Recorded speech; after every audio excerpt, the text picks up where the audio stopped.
These two guys have Minnesota sports flowing in their veins. Mackey and Judd on Score North and ScoreNorth.com. Bonus episode of Mackey and Judd, and actually no Mackey and no Judd, funny enough. I'm Declan Goff, Jake Depue here. Jake, are you in Boston? Is that where you are? I am. Okay. Goff and Depue. It's the new so Mackey and Judd. You're not advocating outside of Fenway right now for the Boston Red Sox to take Miguel Sano as we near the MLB trade deadline in here in about 40 minutes? You know, I was going to go down there. I had my sign already, but I decided to come on with you instead. Okay.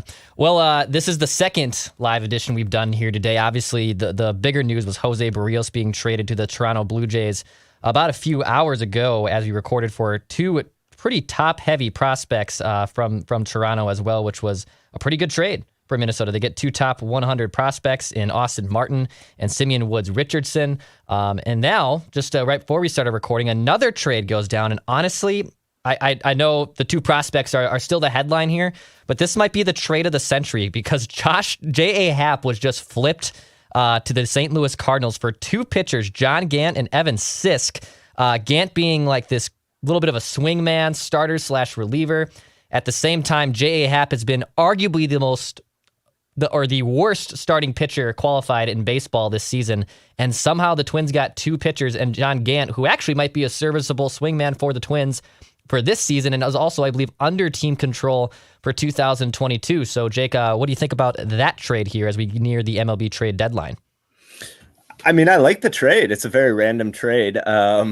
You know, I'm surprised the Cardinals did this. I don't quite understand why you would give up a serviceable reliever in John Gant. I know he's having a bad year this year, but he's been, good, fine for them for a number of years. Career 3.72 ERA. He's had a lot of control issues this year. And then Evan Sisk is a prospect who's currently at AA, 3.31 ERA, striking out 12.7 per nine. He has control issues as well. I don't quite know why the Cardinals would do that. They obviously think they can get something out of J. Happ. Good luck. Yeah, unless there's some tweak that they can make that the Twins haven't been able to do. It seems like a very strange trade from St. Louis's perspective. From the Twins, I mean, it's a good trade. It's a small trade, obviously, but it's another win for them, I think. You're getting a reliever who's going to be around next year, who has a track record, and you're getting a lottery ticket, reliever who's currently in AA, who strikes out a ton of guys. So, who knows if he'll evolve into anything, but if you can get him to, get his walk rate under control, he could be something. So to get those two guys for 2 months of J. Happ is a good trade. It's a good trade for the Twins. Yeah. Yeah. He seems more like a guy who's probably projects to be better in the bullpen and as a swing guy than anything else. Maybe he'll probably have to make a start or two for the Twins, considering that they just traded Berrios.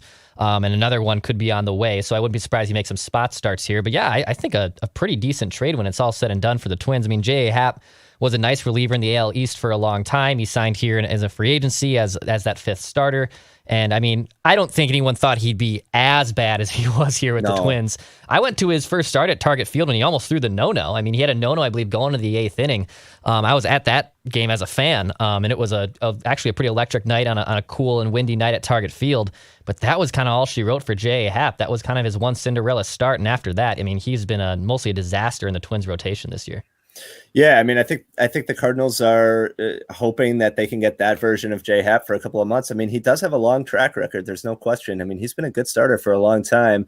But like you said, after those 5, April starts where he was really good, he has been basically unplayable. I mean, I don't know that he's had a single good start. I'd have to look at his game log, but I don't know that he's had a single good start, starting in May 1st on. So, considering that he is a free agent after the year, I know that Lavelle, or I don't know, maybe it wasn't Lavelle. Somebody tweeted that I think it was actually Rosenthal tweeted that the Twins were sending along some money. So they're going to eat at least some of his deal. But I mean, it's a good trade. Sisk may not evolve into anything, and John Gant is sort of just kind of a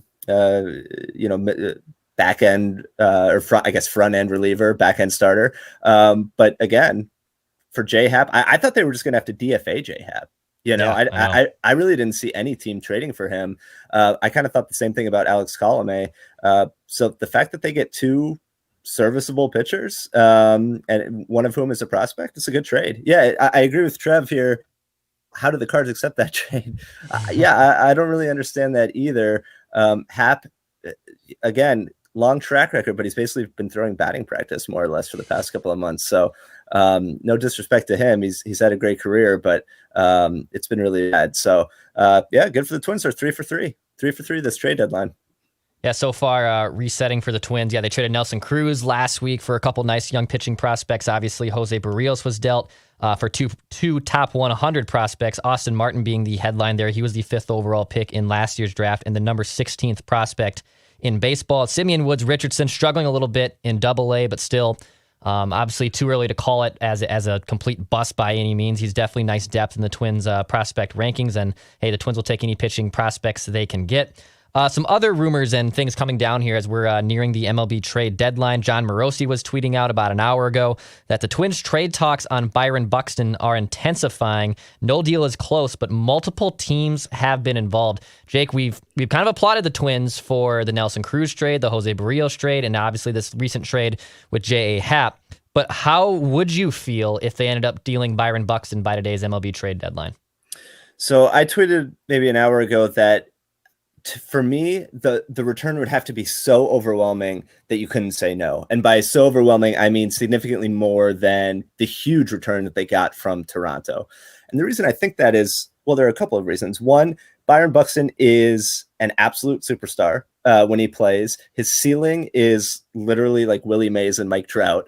And I just don't think you have many guys that come into your organization that have that type of ceiling. So that's the first reason. The second reason is that he's only 27, I believe. So he could be around for, this rebuild in 2022 and 23 and still be a good player well into his 30s if you can sign him to an extension. So I just think I get trading Berrios for this bigger return. It's hard to give up your best starting pitcher, but I get it. I thought it was a good trade, even though it does signal a clear rebuild. But with Buxton, he's such a unique player, such a dynamic player that I just don't think, even with all the injuries, and I know it's a huge risk with the injuries, but I just don't think you can give up on a guy like that. I would sign him to something like 5 for 100 if he would take that, with incentives boosting it up even more based on games played appearances, things like that.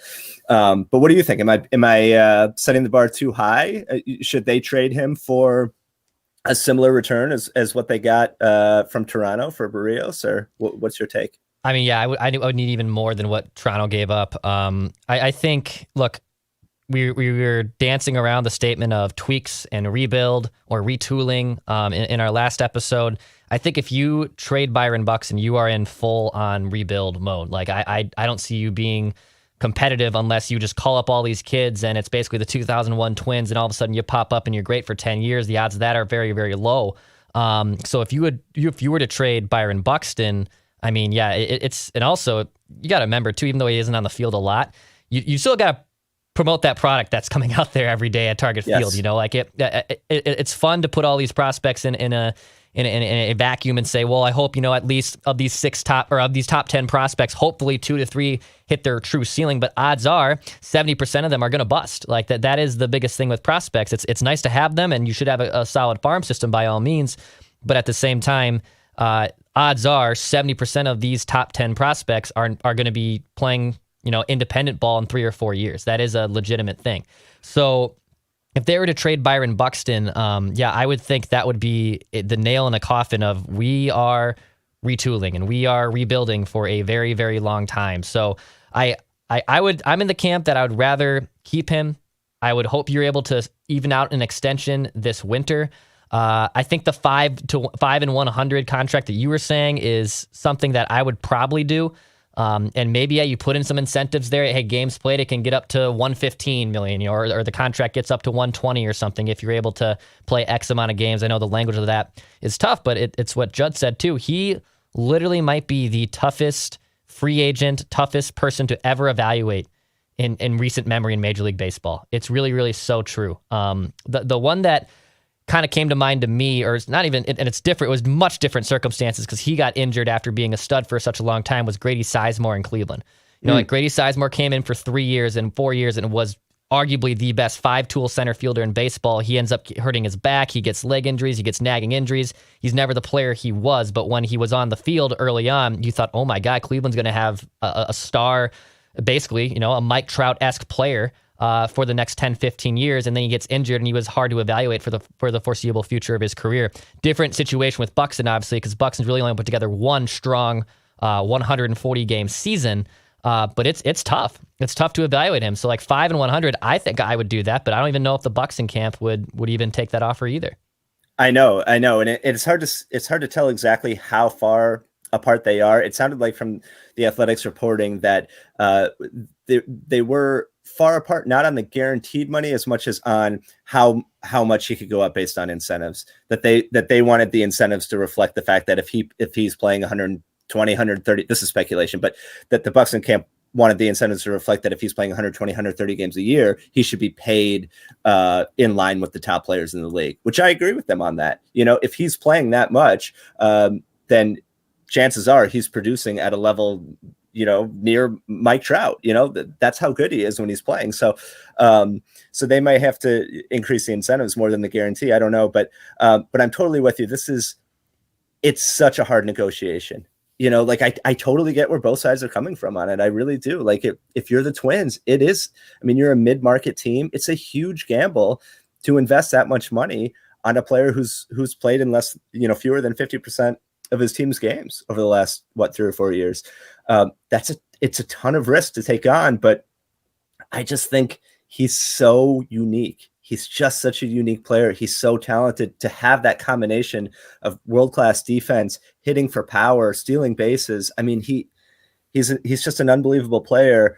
And we've been talking on this podcast a lot about the next David Ortiz and all those types of things. And I think Buxton could be that guy, you could very easily see him going someplace like Philadelphia. I know Philadelphia has been linked to him in trade talks, and finally being able to stay healthy and becoming that superstar player. So, and you're right about the marketability too. Like, who's the face of the Twins now? Nelson Cruz is gone. Jose Berrios is gone. Buxton, I think, is the clear face of the team. Sano obviously can't be the face the way he's playing right now.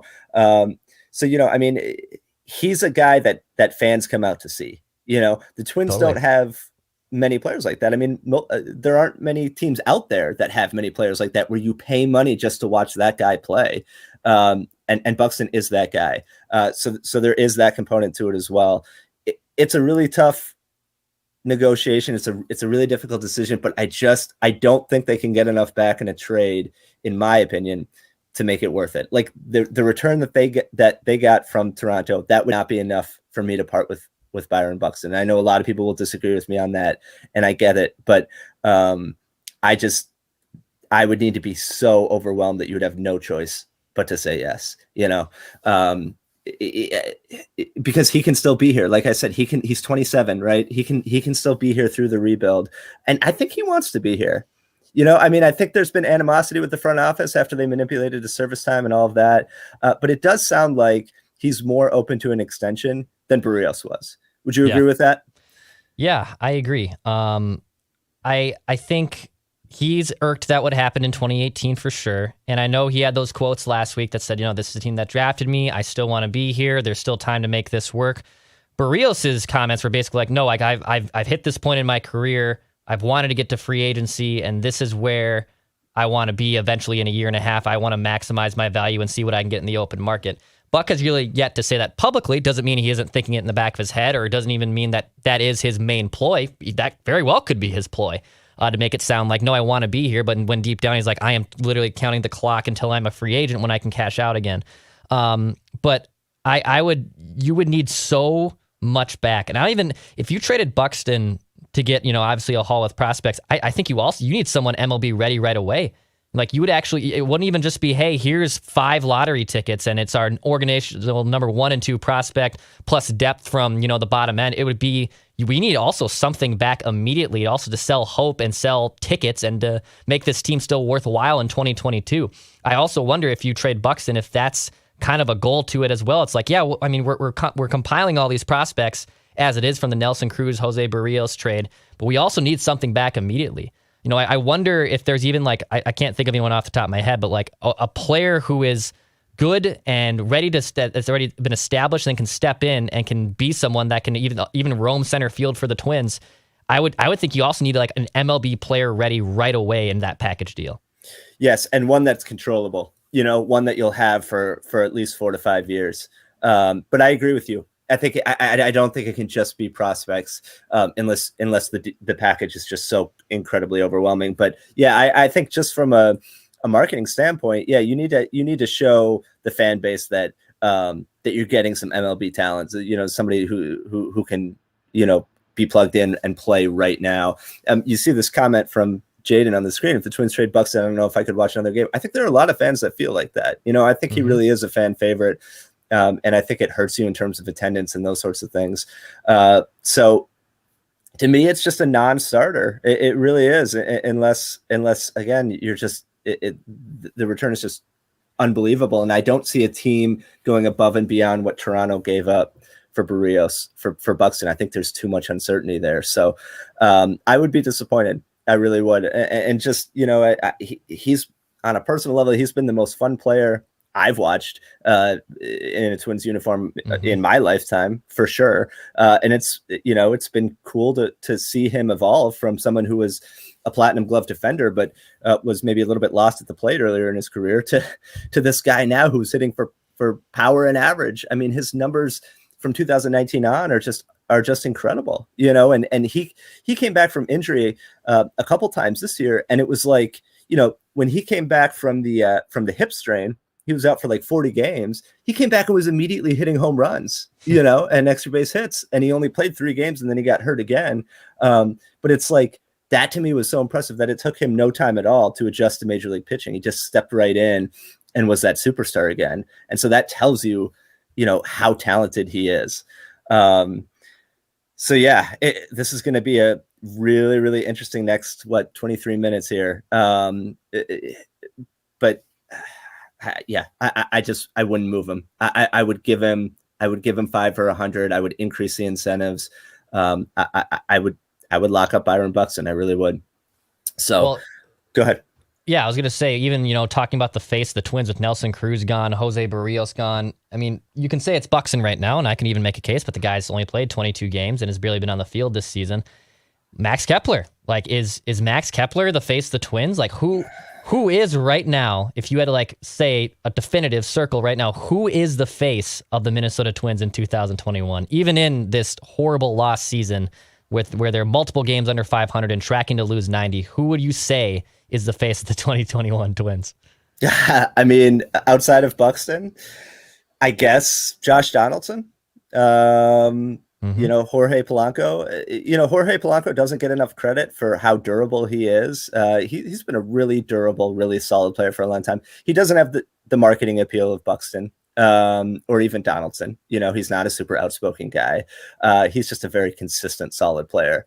But I guess, yeah, I mean, I guess Donaldson, Kepler, Maeda, yeah, and all those guys could be gone in the next 20 minutes. So this is, I think, I think they're going to move one more big name, one more guy at least who's not a free agent after this season, whether it's Kepler, Buxton, Donaldson. I'm more on board with a Donaldson trade.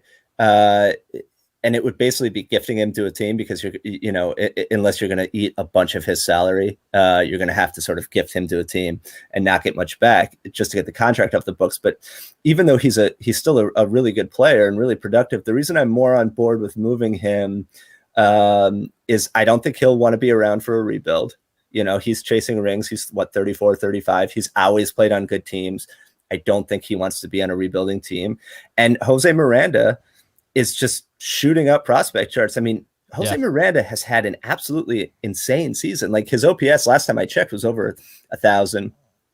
His glove is legit. He can play all around the infield. Like to me, if you traded Josh Donaldson in the next 20 minutes, Miranda could step in to tomorrow and be basically your everyday third baseman. I mean, I that maybe that's a little bit aggressive, but he's shown that he's pretty close to MLB ready, and I think he's going to be a big part of this next surge of prospects that come up. So, it wouldn't be surprising to me if they move Donaldson, but you're going to have to find a team who's willing to take on that contract.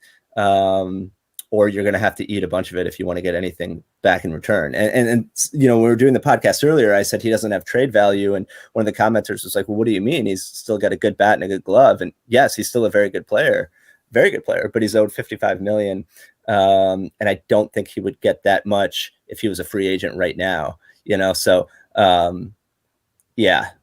I think they're probably looking to move that. It's a matter of finding the right fit.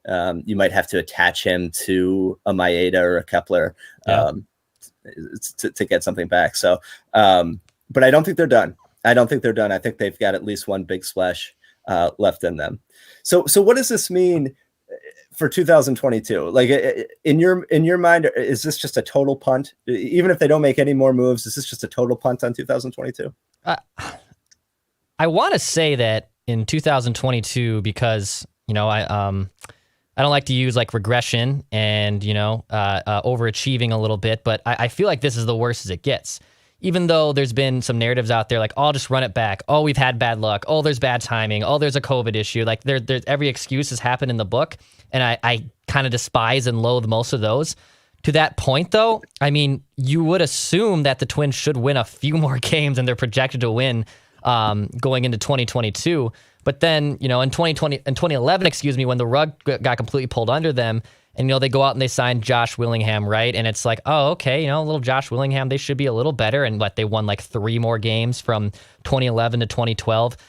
If 22 is a full-on punt, I think like best case scenario as it's tracking right now, and obviously, free agent ads and everything that happens else in this offseason, like if they won 75 games, if they flirted with winning 80 games, it would be a stroke of breath air for that franchise. But right now, with how just crappy the division is, and by the way, the White Sox are going for it. I mean, my God, they gave up Nicky Madrigal, who is an awesome second baseman for them. They're just saying we're going to load up on our bullpen and say, hey, it's Craig Kimbrell and Liam Hendricks. Like, oh my God, like that's shades of, those Royals teams that had Greg Holland in them in their back end of the rotation when they won their World Series in 2015.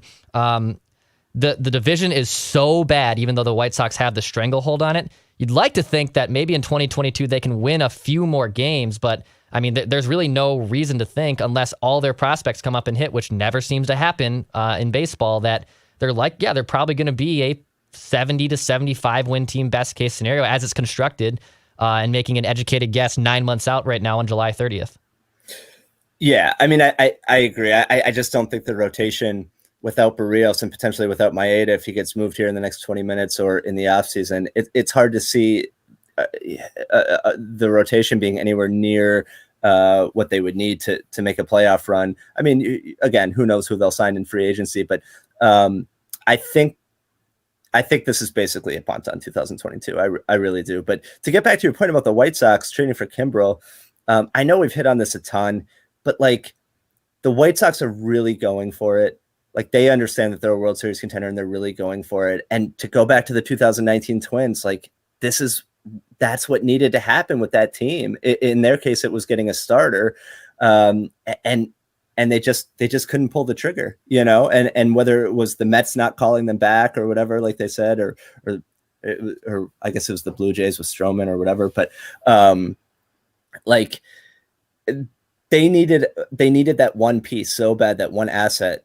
And they didn't know Pineda was going to get suspended. I get that. But even with Pineda, I don't think that's a playoff rotation that could win you a World Series, with Berrios, Odorizzi, Pineda. Like, to me, they really needed to get one more frontline starter in 2019. And this organization's history, whether it's Falvian Levine or Terry Ryan, or Bill Smith, has been really never pushing all of your chips into the middle of the table and going for it in seasons where you have a real chance, going all the way back to 2010 and not trading it for Cliff Lee when they had the chance, and I do think that 2019 team was really special.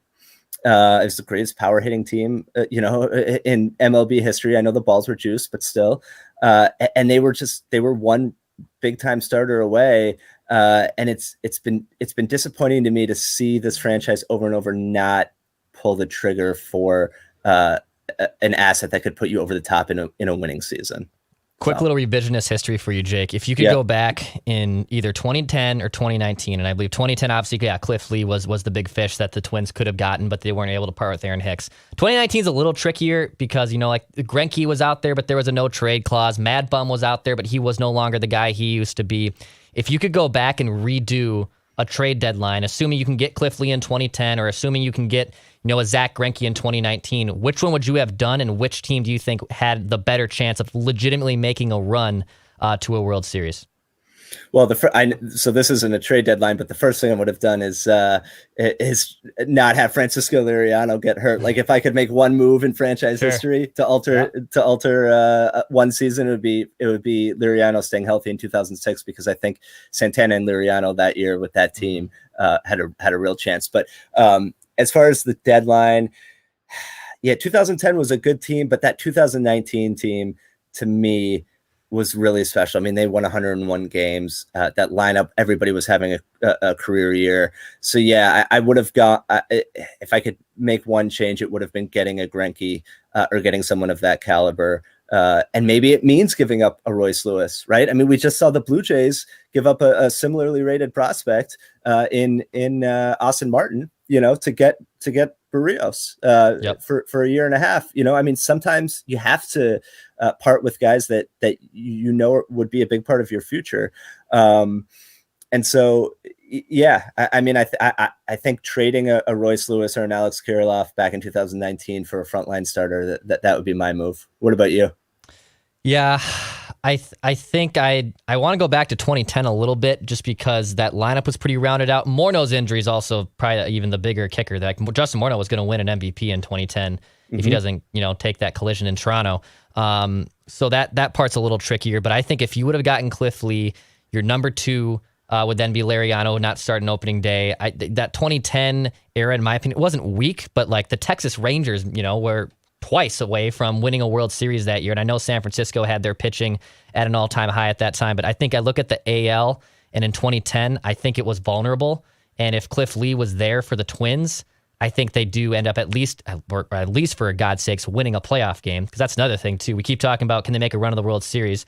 We've watched 19 consecutive playoff games without getting a single victory. What is it, like 165 innings? I really don't even know how it's humanly possible to play that many innings and not once you walked away with one win, and it's extremely frustrating. But I think if I had to go back and do it again, I would probably revisit 2010 and trade for Cliff Lee, give up Aaron Hicks and Wilson Ramos if that's what it would have cost to make that happen.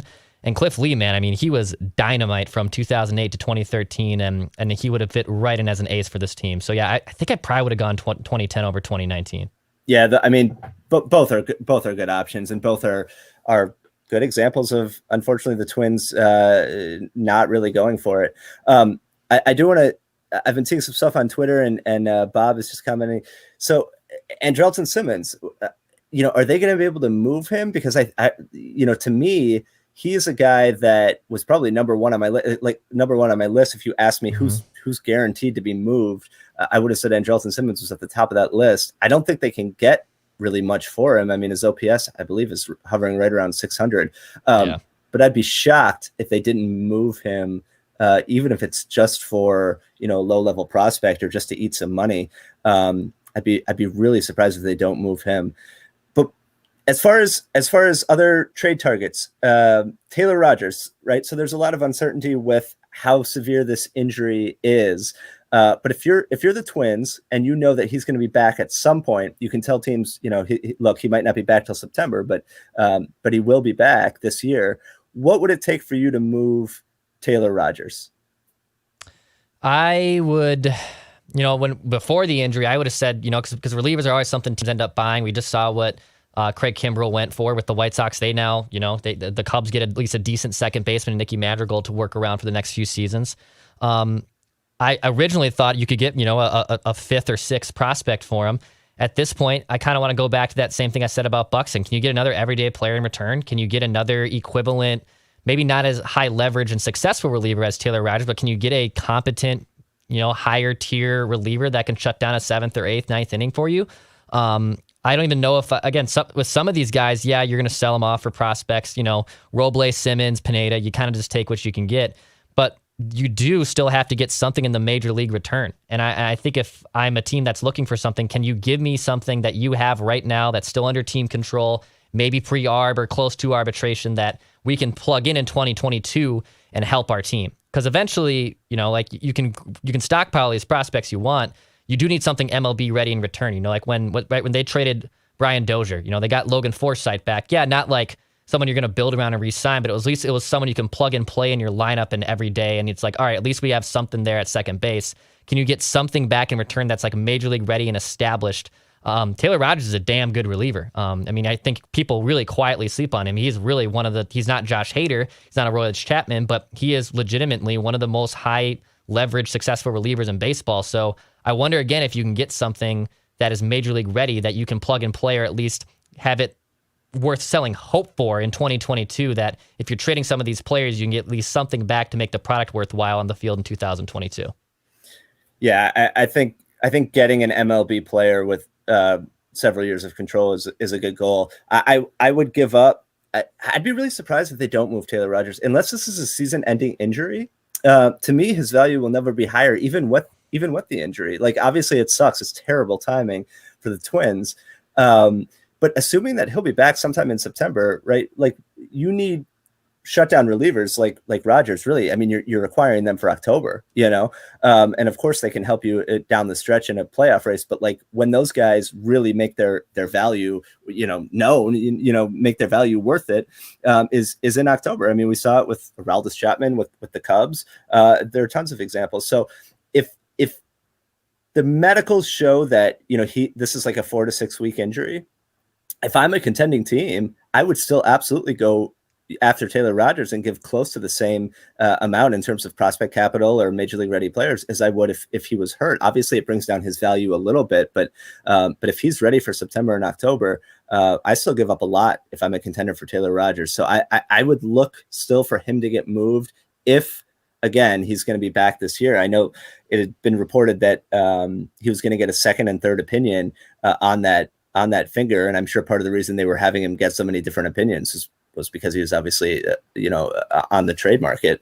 But yeah, you could trade him in the offseason, of course, but you're maximizing your value if you trade him now. So I'm hoping that they can find a taker for Taylor Rogers, but it does all depend on the medicals.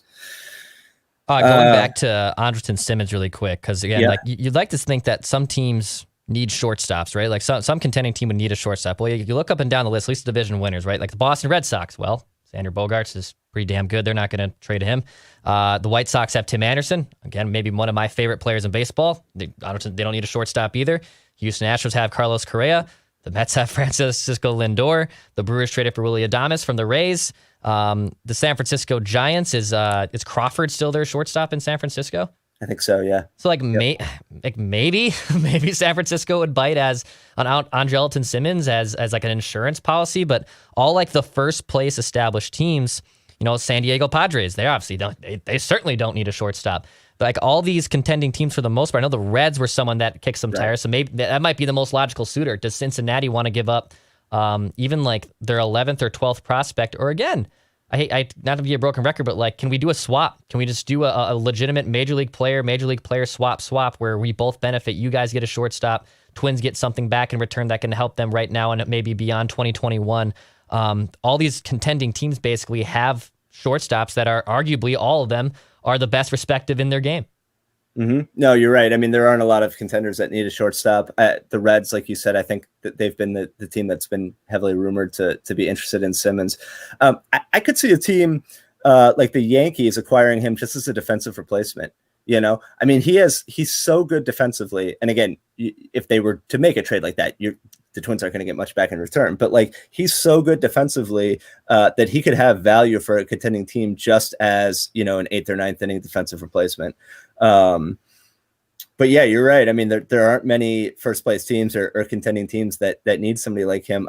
There's just like, if you can literally get anything for him, I think you have to do it, because there's absolutely no reason to have Andrelton Simmons on a losing team. I mean, August and September is going to be all about playing prospects and playing young kids. And to get at Alex's comment, assuming no more trades, what do we do now? I mean, I think the short answer is just play the kids, and they already have been playing the kids, obviously with Larnach and Kirilloff before he got hurt, and Nick Gordon. But like, I think, you bring up some of these guys that are at AAA, eventually Joe Ryan after he gets back from the Olympics, and Drew Strotman, maybe Austin Martin, probably not this year for Austin Martin, but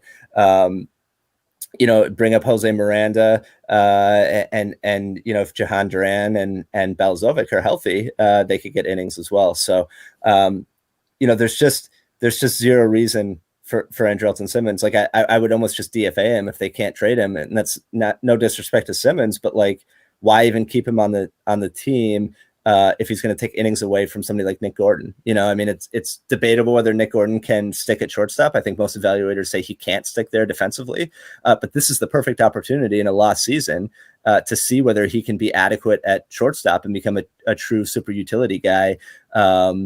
The way that maybe they're envisioning Royce Lewis eventually being, because he's shown that he can play center field. He's shown he can play second base, and he was a shortstop coming up. So like, let's, why not give him innings there over these final 2 months? So hopefully they can find some sort of taker for Andrelton Simmons and Column A and all of those guys as well. True.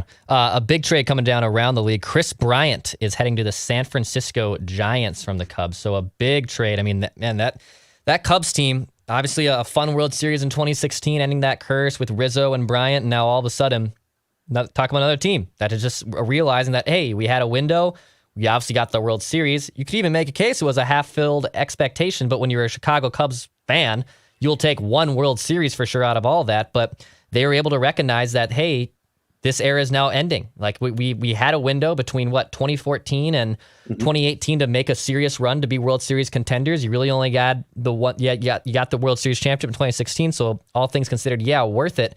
But I respect that the Cubs, and obviously want some of the best front office executives over there, that they realize that, hey, this window's ending. It's time for us to reset and retool and reload again. I mean, even though the Twins and Falvey are sellers right now, this is obviously their best trade deadline already. I know we won't, and I know we can't evaluate these prospects for 3 years, 2 years at the earliest, but it is already the best trade deadline they've ever had. They obviously sold off in 2017. That team ended up making the playoffs. 2018, they punted on all those free agents that were a disaster. 2019, they basically were idle and just added Sergio Romo. If you would have done that 7 years ago, I guess that would have been a better trade. But yeah, a missed opportunity there. 2020, a completely different season with being a wash year. But this is obviously honestly the best trade deadline, and it's because they're sellers. It's kind of a funny concept when you really think about it for the Derek Falvey and Thad Levine era. Yeah, and in my view, they've done a lot of good. They've also missed on a lot, and I think trade deadlines I don't think they've won a trade deadline yet. Like, to me, this is the first trade deadline that they're going to win. Unfortunately, they're in a position to win this trade deadline because they have to be sellers because the season has been so bad. But like, you just ran through it. Other than the Eduardo Escobar trade in 2018, which brought back Duran, there really hasn't been much to point to at all. I mean, and even looking at non-trade deadline trades, like Jake Cave for Luis Gil, with the Yankees, who's now a legitimate prospect for them. He's on their 40-man and putting up really good numbers. They traded him for Jake Cave. So there haven't been many really successful trades during their tenure. I'm sure I'm missing on a couple, but for the most part, they haven't been good. The Sam Dyson trade obviously was not good. The Romo trade was good, and they got Chris Valamont in that trade as well, who's a nice prospect. But overall, I think this is the first trade deadline that we can really look at with these guys and say that they won the deadline and they did what needed to be done. 2019 is still the biggest mark against them for sure. And I didn't really buy their excuse that Toronto didn't call them back or whatever it was. Like, to me, that was a pretty weak excuse in the Stroman negotiations. But they've done a good job so far. But I'm still wondering, like, we're 1 minute away here. Like, is Michael Pineda going to go? I mean, you got to get something for Pineda, right? If they get two guys for Jay Happ, you'd think they could get something for Michael Pineda, but I haven't seen anything yet on Twitter unless I'm missing something. Yeah, we're obviously coming up here on Cinderella's pumpkin, but also, I mean, trades still linger past a few minutes, right? Like, it's not like once it's 3:00 and there was no tweet that Jeff Passan said this didn't happen. Like, obviously things will still probably trickle in for about 10, 15 minutes after the 3 p.m. deadline. But yeah, I'd be shocked if, guys like Robles and Simmons aren't moved here. Pineda is probably the one that would shock me the most. I mean, someone would love Michael Pineda. I mean, we ran down the issues with Untitled Simmons and all these contending teams having their shortstop situations basically established already. But Michael Pineda, I mean, you could make a case could be a solid 3 or 4 on basically any rotation here. I'm a little shocked that no one has even picked up the phone and offered something for him. So I think that one's probably the one that shocks me the most if he's not moved. Yeah, and like you said, stuff still trickles in for a few minutes after the deadline, but yeah, I mean, I would think, based on the return for Happ, who's been, I mean, let's just call it what it is. He's been awful this year. I mean, Pineda has an ERA under 4. I know that he has, had injury issues. I know the velo was a little bit down. But still, I mean, he is, to me, a quality number 4 starter for a contending team. Is he in your playoff rotation? Maybe not, but is he a guy that can eat innings and give you quality starts? Absolutely. So, I would think that they could get a prospect somewhere in the 20 to 30 range, an organizational prospect in the 20 to 30 range from a contender. And so I've got to think that something's going to trickle in on him again, unless they sign him to an extension. I mean, it is possible they could sign some of these guys to an extension. I'd be a little bit, I don't know if I'd want to sign Pineda to an extension, just given how much time he's missed when he's been with the Twins, and he's in his 30s now. Maybe they sign him for, 1 more year, but yeah, Simmons, Robles, Pineda, all 3 of those guys I fully expect to be moved, and maybe it just hasn't popped up here yet. But yeah, there's no reason to have any of those guys on the 2021 roster anymore. That's for sure. So a little bit, if you want to call it breaking news, a Byron Buxton update from Ken Rosenthal. No Buxton trade, staying with the Twins. No Buxton trade, staying with the Twins from Ken Rosenthal, as we have hit the 3 p.m. Central, 4 Eastern MLB trade deadline. So it looks like, at least for now, Byron Buxton will be staying put, and maybe you're able to figure out a contract extension this winter, but you will hopefully see Byron Buxton roaming center field at some point again soon here in the month of August, as it's July 30th today. Good. I think that's the right call. I don't think they would have gotten back what they needed to get back to move him. And like you said, the goal is an extension, right? I still think they can get that done. I think with Berrios leaving, they got $5 million off the books with Cruz. They can slash payroll a little bit more. You do whatever you have to take. Whatever you have to do, you do whatever it takes to lock up a guy like Buxton. I know there are some fans that totally disagree with me on that, and I understand that and respect that. He does only play in 50% of the games or fewer, but he's just he's a franchise player to me. Like, and I guess with Buxton too, you have to look at his injuries and say, how many of those injuries were just freak bad luck? And I think quite a few of them were. Like, certainly there have been some where he's run into walls, like in 2019 in Miami, he needed season-ending shoulder surgery, ran into a wall. There have been some where maybe he was over-aggressive in Cleveland, I believe, when he dove and smacked his, hit his head and got a concussion. Maybe you could say that's being overly aggressive. I don't know. That's just who Buxton is. It's how he plays. He plays hard. But a lot of his injuries have been just bad luck. He got hit in the head by a pitch in that Cincinnati series last year, like 2 games before the playoffs, and got a concussion and still tried to play in the playoffs. He's gotten hit in the wrist a couple of times now.